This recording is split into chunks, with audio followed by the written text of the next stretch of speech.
Goa Organics వారి skin care, hair care, wellness products కోసం AP, తెలంగాణలో డిస్ట్రిబ్యూటర్లు కావాలను వివరాలకు స్క్రీన్ పైన ఉన్న నెంబర్కి కాల్ చేయండి. ఏపీలో సార్వత్రిక ఎన్నికలు ముగిశాయి. దీంతో ఎన్నికల ప్రచారంలో క్షణం తీరిక లేకుండా గడిపిన సీఎం జగన్ ఇప్పుడు కాస్త విశ్రాంతి తీసుకుంటున్నారు.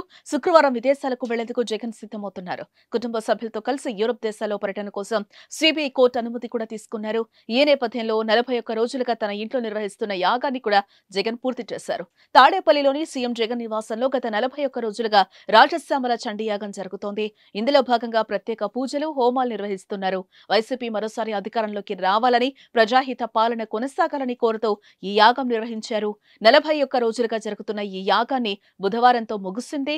ఈ రాజశ్యామల సహస్ర చండీ యాగాన్ని నల్లపెద్ది శివరామప్రసాద్ శర్మ, గౌరవార్జుల నాగేంద్ర శర్మ నిర్వహించారు. తాడేపల్లిలోని జగన్ నివాసంలో 41 రోజుల పాటు యాగం, 45 మంది వేద పండితులు ఇందులో పాల్గొన్నారు. బుధవారం ముఖ్యమంత్రి నివాసంలో పూర్ణాహుతికి ఉపయోగించే ద్రవ్యాలకు సీఎం జగన్ తో షోడశోపచార పూజలు చేయించిన వేద పండితులు అనంతరం ముఖ్యమంత్రికి ఆశీర్వచనాలు అందించారు. ఈ కార్యక్రమంలో చండీ యాగ నిర్వాహకులు అరిమండ వరప్రసాద్ రెడ్డి, విజయశారదారెడ్డి దంపతులు, పడమట సురేష్ బాబు పాల్గొన్నారు. సుమన్ టీవీలో మీ పర్సనల్ అండ్ బిజినెస్ ప్రమోషన్స్ కోసం కింది నెంబర్కి కాంటాక్ట్ చేయండి.